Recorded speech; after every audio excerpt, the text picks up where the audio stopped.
los objetivos no pueden estar más allá de 50 a 100 palabras, ¿sí? Deben ser claros, concretos y directos. Tengo yo aquí algunos ejemplos en el cual pueden ustedes observar. He tomado el primer tema, que es el COVID-19. Conocer las ventajas y desventajas de las medidas adoptadas por las familias de mi comunidad para evitar el contagio del COVID-19. Quiero conocer, o sea, si puedo, es medible, es cuantificable. Los objetivos específicos primero serán identificar las ventajas de las medidas adoptadas por las familias objeto de estudio. Y el segundo objetivo específico que va a apoyar a la consecución del objetivo general es detallar las desventajas de las medidas acogidas para evitar el contagio. Nótese aquí que yo no he repetido, ¿sí?, la parte del objetivo general. He colocado de tal forma que yo pueda mejorar mi estructura y no se repita, no ser repetitivos. La primera ámbito de la interculturalidad. Yo tomo ese ámbito y si yo tomo ese, tengo que decidir qué tema voy a elegir. Puedo tomar el tema integración y convivencia enriquecida entre culturas, puedo colocar relaciones interculturales, puedo ver el respeto a la diversidad y enriquecimiento mutuo, puede ser convivencia y elijo de ese macro que es la interculturalidad, decido cuál es mi tema. Una vez que decido cuál es mi tema, busco el estudio de caso. Por ejemplo, puedo colocar y ver obstáculos comunicativos que se da en mi comunidad. Ya sería un estudio de caso descriptivo con un tema específico que es la integración o las relaciones interculturales e ingresa dentro del ámbito de la interculturalidad. En base a eso, yo debo ahora sí plantearme mi objetivo. O sea, si usted no tiene claro el ámbito, el tema y el estudio de caso, en vano va a llegar a los objetivos si no están claros. Si bien es cierto, el COVID es algo que ahora estamos de moda o porque estamos en la pandemia, lo conocemos, entre comillas, pero es el tema más difícil porque no tenemos nada científico probado. ¿Sí? Todos serán informaciones y especulaciones, pero si yo tomo otros temas dentro de estos ámbitos, tenemos sustento científico y tenemos investigaciones realizadas y tenemos fundamentos. Lo que no es así sobre el COVID-19. ¿Sí? Eso hay que tener muy en cuenta. Doctora Aisita, en la parte número 2 tenemos un marco conceptual, el marco metodológico, el análisis de la descripción de los resultados y los resultados mismos. Son 4 aspectos que ustedes tienen que trabajarlos en esta segunda parte. Cuando hablamos del marco conceptual, debemos decir que es la definición clara de los elementos y los términos que se van a abordar en el estudio de caso. ¿De dónde nacen estos temas para yo investigar o para ponerlo en forma conceptual? Justamente nace ¿de dónde? Del tema. Si yo voy a trabajar sobre los derechos humanos, el trabajo juvenil, ¿qué tengo que investigar o qué debe ir en el marco conceptual? Obligatoriamente tendré que hablar de los derechos humanos, qué es trabajo juvenil, cuáles son actitudes, cuáles son consecuencias, ventajas, desventajas, etcétera, dependiendo del tema. En otro espacio más donde yo encuentro los temas a investigar será en los objetivos, porque recuerden que todo está engranado.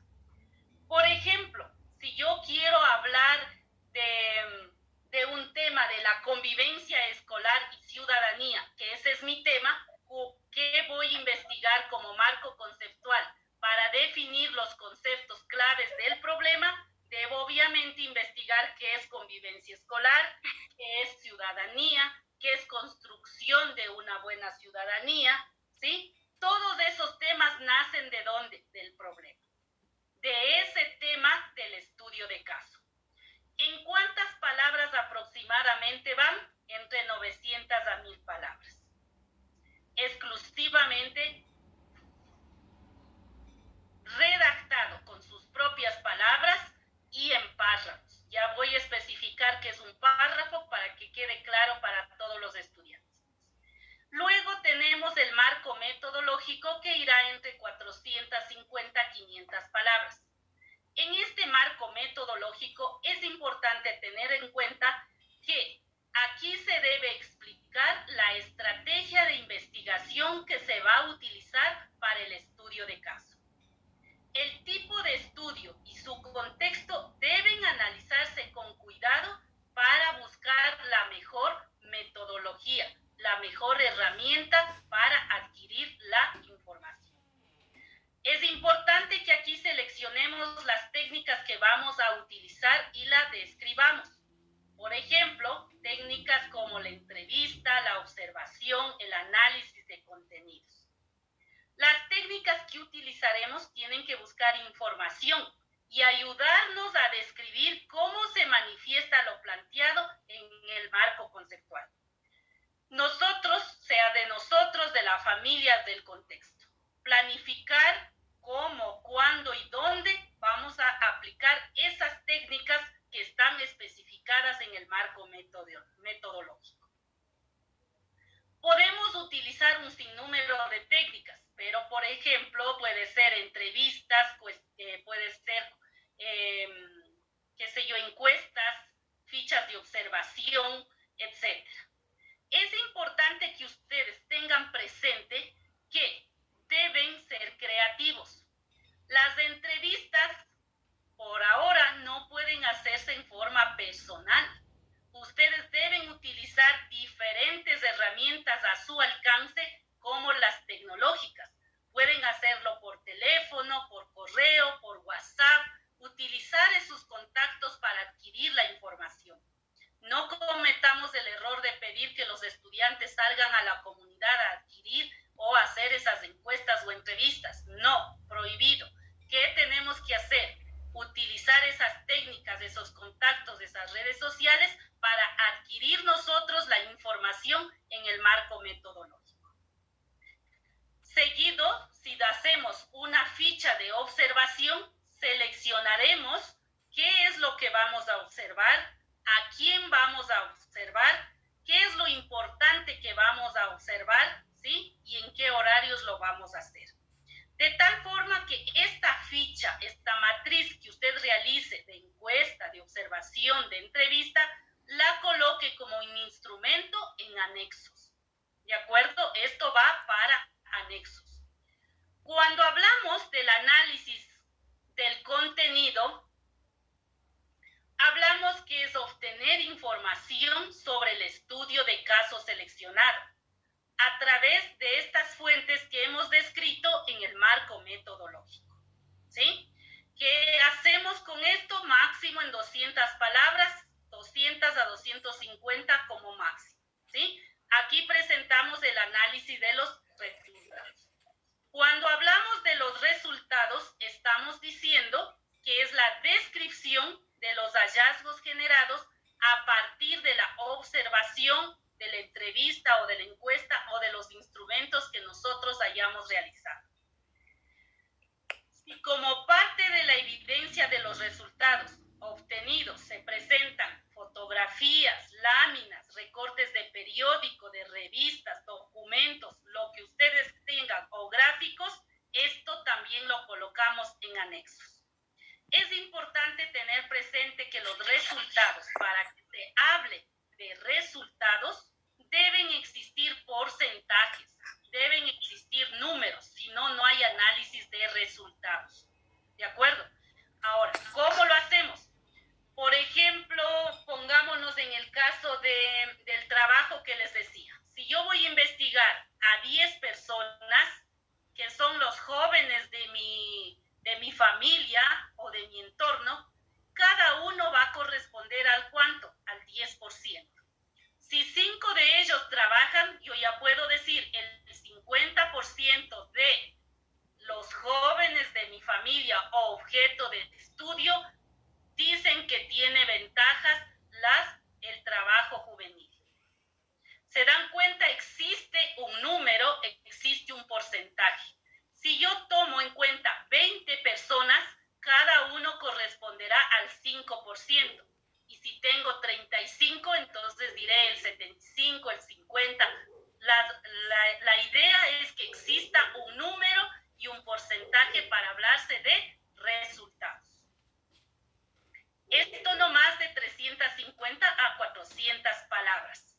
¿De acuerdo? Son los espacios un poco más amplios. El más grande es el marco conceptual.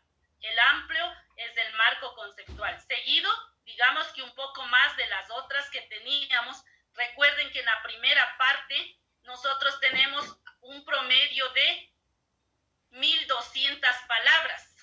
Y si acá tenemos, miren la otra 2200 y entre estas tenemos como 3000 y algo así, 200. ¿De acuerdo? Vamos a la parte número 3. En la parte número 3 vamos a hablar exclusivamente de lo que es las conclusiones y las recomendaciones. Aquí es una redacción de más o menos 200 palabras cada espacio y con eso estamos como complementando, ¿de acuerdo? Como estar complementando lo que es específicamente las 3500 palabras solicitadas. ¿Hacia qué coloco ya la conclusión? Yo la conclusión coloco en base a los objetivos que lo realicé en la parte primera. De ser necesario, se pueden agregar descubrimientos inesperados respecto al caso, más allá de los objetivos iniciales. Planteamos argumentos del marco conceptual que se pudieron constatarse, verse o demostrarse en la práctica, a través del desarrollo de nuestro estudio de caso y posiblemente algunas que no se cumplieron. Recuerden que las conclusiones pueden ser positivas como también pueden ser negativas o hallazgos nuevos. En síntesis, ¿qué puedo decir? ¿Le damos favor mutear los micrófonos? No es otra cosa que una síntesis de los principales hallazgos en función de los objetivos planteados. ¿Sí? De ser necesario, se pueden agregar otros puntos, como se les dijo, más o menos en una extensión de 200 palabras cada uno de los espacios. Las recomendaciones no es otra cosa que un conjunto de sugerencias a partir de los hallazgos del estudio de caso. ¿Esto qué significa? Que si yo hago una conclusión, obligatoriamente yo tengo que hacerlo una sugerencia. ¿Sí? Van casadas conclusiones con recomendaciones. Si en la parte de arriba sería la conclusión, lo hago en la parte de abajo una sugerencia de mejora. O si es que la conclusión fue buena, positiva, también hago una sugerencia de mantenerlo, ¿de acuerdo? O caso contrario de cambio. Es necesario que tengamos muy claro en esto en los espacios correspondientes. ¿En qué me baso? Me baso en los objetivos planteados. Como ustedes pueden ver desde la parte inicial, todo está engranado, todo está de la misma forma unido, interrelacionado. Por lo tanto, las respuestas a las conclusiones o el orden en lo que yo voy a dar la conclusión es en base a los objetivos generados. Finalmente, en la parte cuarta, ustedes tienen los anexos. En estos anexos ya no cuentan las 3500 palabras. Por lo tanto, en anexos va el detalle de la información consultada, sean las matrices que ustedes realicen, los mapas, organizadores gráficos, de encuestas, de entrevistas, índices, estadísticas, gráficos, tablas. Puede ir en este aspecto, ¿sí? Adjuntarlo. Obviamente ya vamos a revisar siempre dando referencia a la fuente y a la elaboración. Las fuentes de las cuales se extraen estos insumos siempre deben ser mencionados en el apartado de referencias. Es interesante aquí que nosotros reconozcamos el momento que vamos a hablar de cómo redactar cada contenido. Estamos hablando que hay un lapso de 250 a 300 palabras cada uno de los espacios. Es importante que ustedes tengan presente que se debe redactar en párrafos. Pero, ¿qué es un párrafo?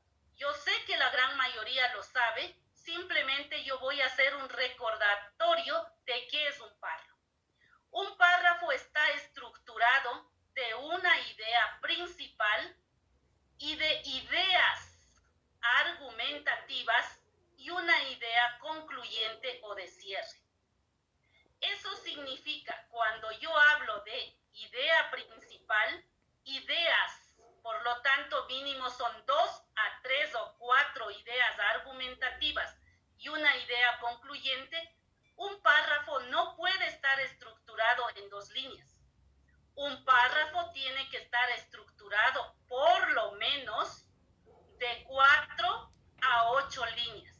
Tampoco es bueno que un párrafo vaya muy extenso. ¿Por qué? Porque se pierde la idea principal, es cansado para la persona que lo lee y pierde interés. Entonces sugiero redactar párrafos entre 4 como mínimo, 5 líneas a 8 líneas. Considerando entonces la estructura de un párrafo, es necesario que vayamos a cómo vamos a presentar nuestro estudio de caso, nuestro proyecto. La presentación escrita, la extensión entre 3,500 palabras, eso significa de 8 a 10 páginas. La letra es Times New Roman número 12. Alineado a la izquierda, no justificado, ¿sí? Es alineado a la izquierda. De 1.5, con aportes sean estos visuales, gráficos, imágenes. Y aquí viene lo interesante, con la respectiva normativa de citas y referencias bibliográficas. Para los estudiantes con capacidades especiales, la presentación puede ser oral o con un video con una duración de 4 a 5 minutos, más o menos dependiendo del tipo de discapacidad. Esto no lo vamos a considerar, pero es como informativo. Cuando yo hablo de la respectiva normativa APA, ¿sí?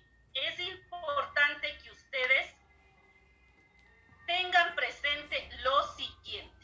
Gracias al estudiante o a la persona que está rayando, le agradezco que por favor lo retire si usted se recibe 1929.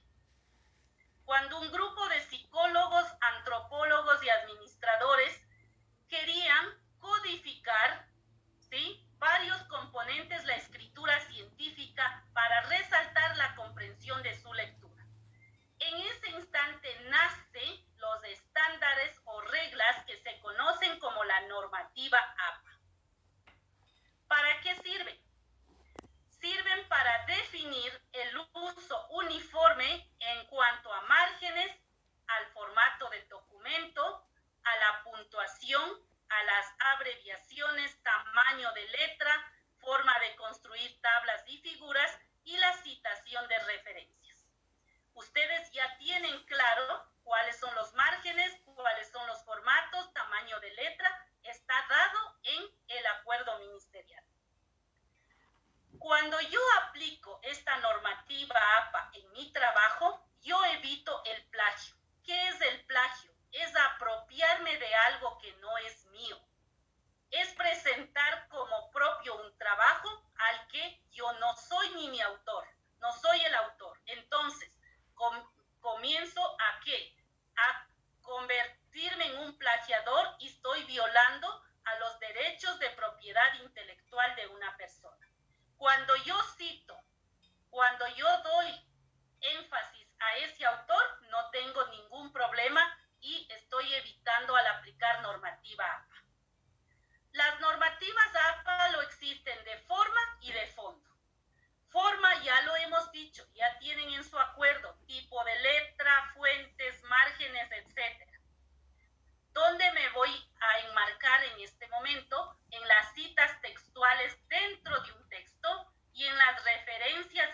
bibliográficas de acuerdo al tipo de fuente utilizada. ¿Cuándo debo citar? Cito las obras cuando tomo las ideas, teorías o investigaciones que han influido directamente en mi trabajo. Cuando lo voy a colocar en mi escrito en forma textual. Y solo ahí yo debo dar crédito a la fuente y al autor cuando utilizo esa referencia. Miren, aquí tienen ejemplos. Generalmente dentro del párrafo, recuerden que dijimos hay una estructura entre 5, 4 a 8 líneas y aquí tengo yo un párrafo de ejemplo. En estos párrafos yo sugiero a los estudiantes que siempre lo trabajen de preferencia con citas de menos de 40 palabras. ¿Por qué? Miren el ejemplo. La cita textual está en rojo y está entre comillas, seguido del apellido del autor, el año y la página. Y sigo con mi aporte. Solo lo que ha dicho otra persona y yo lo he tomado en forma textual está en rojo para que ustedes lo vean y lo demás debe ser mi aporte, mi escrito.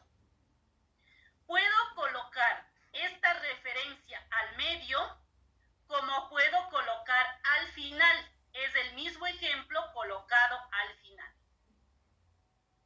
También puedo colocar al inicio. Ustedes pueden ver ahí al inicio. Cuando coloco, ¿de qué depende? ¿De qué depende que yo coloque al medio, al inicio o al final? Depende de mi escrito y depende del énfasis que yo quiera dar, ya sea al autor o a la cita. Cuando yo doy énfasis al autor, primero coloco el apellido del autor seguido de la referencia. Pero cuando yo quiero dar énfasis a la cita, primero coloco la cita entre comillas, seguido del apellido del autor. Miren, cuando la cita tiene más de 40 palabras, se omite ya las comillas y se comienza en un bloque aparte. Por ejemplo, ahí se va a ver mejor. Está ahí, ustedes ven la parte textual, está, como ustedes pueden ver, con sangría, no tiene comillas, pero sí tienen dos bloques, dos párrafos. Yo lo coloco con doble sangría y al final está el apellido, el nombre del autor, como lo puedo poner también al inicio. Cada uno de ustedes tiene que revisar qué normativa le piden, porque recuerden, hay normativa APA en educación, puede haber la 2016, año 2018, 2020, todo depende de la normativa. Va a cambiar ciertas cosas, pero el fondo, a la larga, esto se llama cita textual. Muy diferente a lo que es una referencia bibliográfica o la más conocida como bibliografía. En la bibliografía debe coincidir con las citas textuales y con las referencias en las que estamos o las que hemos aplicado. Si vamos a citar por textos, tiene un orden como ustedes están viendo y con el ejemplo, pero si es páginas de internet como lo estamos utilizando muchísimo, ¿sí? Es necesario que busquemos la información de un autor, año y el título. No coloquemos solo el enlace de la página donde se encuentra. Las páginas de internet se citan apellido del autor, año, título de la fuente y luego